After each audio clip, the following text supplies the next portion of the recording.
Hey, what is going on, you guys? AK-40 Kevin here in the gamer heaven. I've been playing Ghost of Tsushima on the PlayStation 4. I've been streaming it directly. Unfortunately, I can't multi-stream to both Facebook Gaming and Twitch like I do on the PC. So if you guys do want to watch me commentate and play through this wonderful, wonderful game it's pretty darn good so far. It's not perfect. I have a couple complaints, but it's very, very good. Check me out at twitch.tv/AK40Kevin. Link in the description below. It's got a little bit of wonky spelling and whatnot. But it's a really good game, but the combat, oh my god. I should do a compilation of me just absolutely raging from getting my ass absolutely handed to me. I have died so many times in this game. I thought I myself was the ghost of Tsushima. You know, I am the ultimate elite ninja samurai gamer.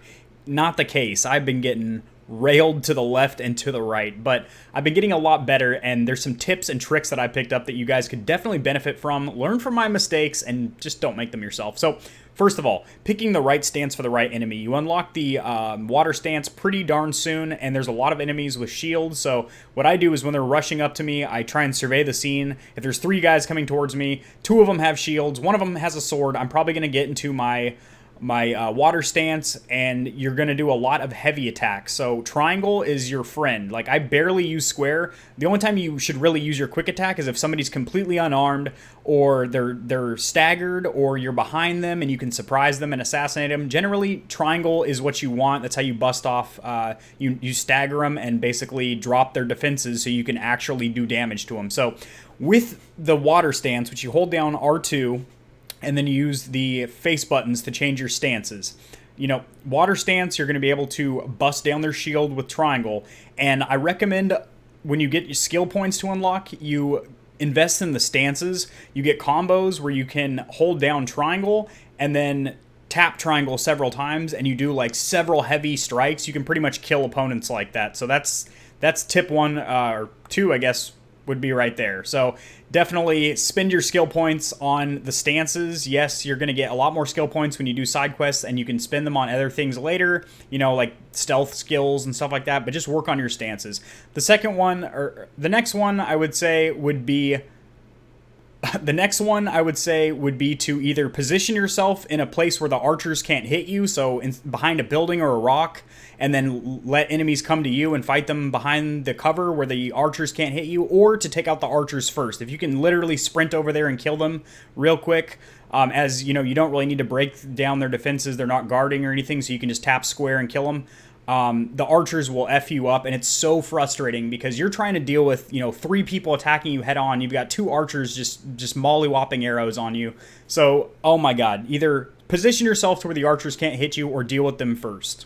The next one would be, if you're dying a lot, like just over and over, just hold down block.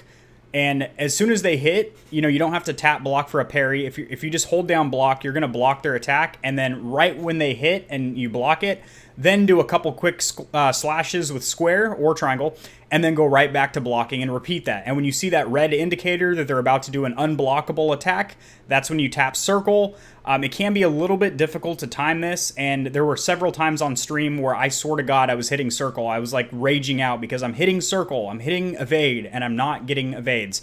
Now, some of the times that was true, my button wasn't registering, but there were also 2 other things that were happening. One is if you try and evade too early or too late, there's like a sweet spot in there. When it goes red, they're about to strike, and just wait a second or so, and then do that evade, and then follow up with some heavy attacks to break down their defenses, and once they're stunned, finish them off with square or triangle. And another one was if you're near anything like a rock or you're up against a building or something like that, and you try and hit circle to evade in that direction, and you bump into the building, you're going to get hit anyway. So keep that in mind. Your environment works against you if you are around something that you can't evade into, because you're just going to bump into it and you're not going to get the dodge on them. So that is super frustrating. Another one is if you do unlock the roll, so where you double tap circle and it will evade or quick roll out of the way.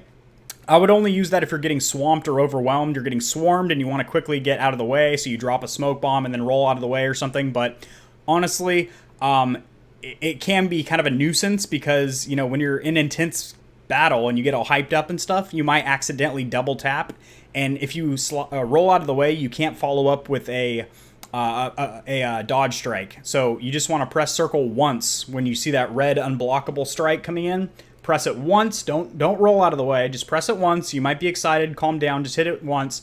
You'll dodge out of the way, and then you'll be able to come back with some squares and triangles. The next one is practice the bow mechanics, because it is kind of hard, especially, I mean, none of us are on mouse or anything like that unless you have an adapter for console, because this is a PS4 exclusive. So the aiming is very, very tricky for the for the bow, the short bow. I'm missing a lot of shots, and usually in games with bows, you know, Last of Us, Tomb Raider, stuff like that, I'm pretty decent with a bow. But, you know, the arrow drop is pretty significant, so if you're hitting someone from very far, make sure to aim high. Also, keep in mind, in this game, it's a little bit more realistic that you can't hold the bow fully knocked and drawn, because eventually he'll get all shaky and lose strength and let the arrow go. So if you're just trying to, you know, stay drawn the entire time, he only stays fully drawn about 5 seconds or so before he just lets the arrow go. So time your time when you actually knock the arrow and pull it back, because he can't hold it forever. And then also, it almost seems like snap aiming is very supported with the auto aim,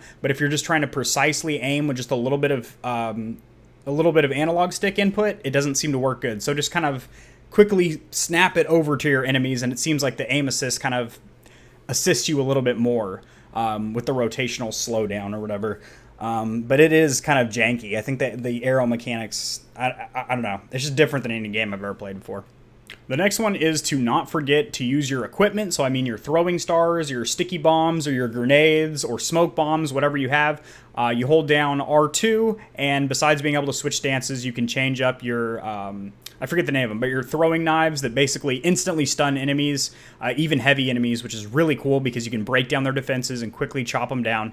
And then the sticky grenades are cool. They don't always kill them, but it does at least stun them. And there is a perk that you can unlock to where it does no damage to you, so you can already be running up and standing right next to them when they explode. It's not going to hurt you, and then you can finish them off, which is pretty cool. Also, take advantage of the map. So, you know, use stealth, go underneath buildings, go up high, and drop down and assassinate people, because that's an instant one-hit kill. So use the map. If you're getting swarmed and swamped, you have no health, no recovery left, so no med packs, and you are really low on health, I would just run away from the fight for a little bit. You do regain health on your bar very slowly, and then I would try and get up on a roof and drop down and assassinate people, or I would lose them in the tall grass and wait for them to walk over and just assassinate them that way. That has saved me a couple times. The next one is parries are extremely deadly. So instead of just standing there holding L1 to do a block, which, like I said, that is a good technique if you just need to get some kills and stuff, that'll work. But if you can just wait till they're about to strike and tap L1. Now, this does not work for a unblockable attack. So if you see that red glow coming and you know they're about to do a heavy hit, you still need to hit circle and roll out of the way and then follow up. But and sometimes, oh my god, sometimes they do 2 or 3 of those red unblockable strikes in a row, so you dodge the first one, and then you're not ready because they smack you with another one. So just keep that in mind. Be covering circle, ready to dodge anytime. But parries, Matthew parries, you know, just tap L1 right when they're about to strike, and if you can get a parry off, man, it stuns them good, and you can lay down some fat combos. So the next one, this isn't necessarily related to combat, but it is to the gear that's going to help you in combat. Make sure that you're collecting supplies, so you're looting areas really well, because you find supplies around all the towns, all the major battle zones and missions. If you just search around, you'll be able to quickly pick up bags of supplies, so you can upgrade your katana and your bow and stuff like that. Make sure you're upgrading your equipment, because near mid to end game, you're definitely going to want some good gear. I think that's going to do it, guys. I'm going to have a lot more, but like I said, this is just part 1. As I play through the game more and beat it, and then, you know, after beating it, I'm going to do all the side quests and get the full completion on it and whatnot. I will have plenty more tips for you. This is going to be an ongoing series for this game, as I think it is a very good game, but the combat is very frustrating. I have died a lot on this game, but I'm doing better now. I still die sometimes, but, you know, by following the tips that I've just given you guys, you will survive a lot more, and you will become the Ghost of Tsushima. So, all right, guys, I'll see you on stream, and I'll see you here on my YouTube channel. Have a good night. Peace.